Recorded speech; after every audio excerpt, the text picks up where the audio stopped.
AITA for saying my mom shouldn't come to the water park. AITA for saying my mom shouldn't join the water park trip. So, my 23F mom, 47EF, texted me a little while ago with a bold idea that she should come along on the water park outing I'm planning with my paternal grandmother, PG, and two younger cousins, 6M and 12F.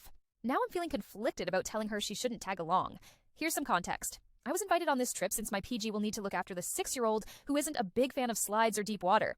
Meanwhile, my 12-year-old cousin is an adventurous spirit who loves adrenaline, so she'll be dragging me around the park to all the rides. Not that I mind.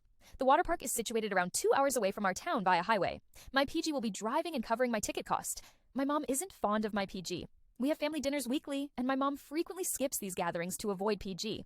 When she does attend, I often find myself mediating between them, as my mom tends to make lots of passive-aggressive remarks over the smallest slight from PG. I have to work hard to keep them apart, or the negative vibes ruin the entire evening. I can foresee this happening on the water park trip as well. Moreover, my mom doesn't handle long trips well, especially those that involve highways. She can't sit in the passenger seat without panicking and yelling at the driver, plus she tends to be very anxious and reactive while at the wheel. Additionally, she's not fond of my 6-year-old cousin. Though he can be a handful, her aversion towards him is genuinely alarming.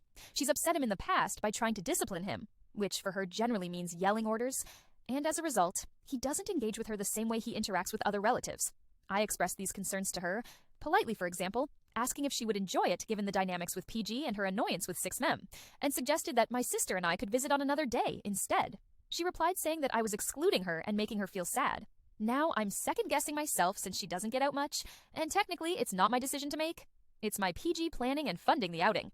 AITA for saying she shouldn't come.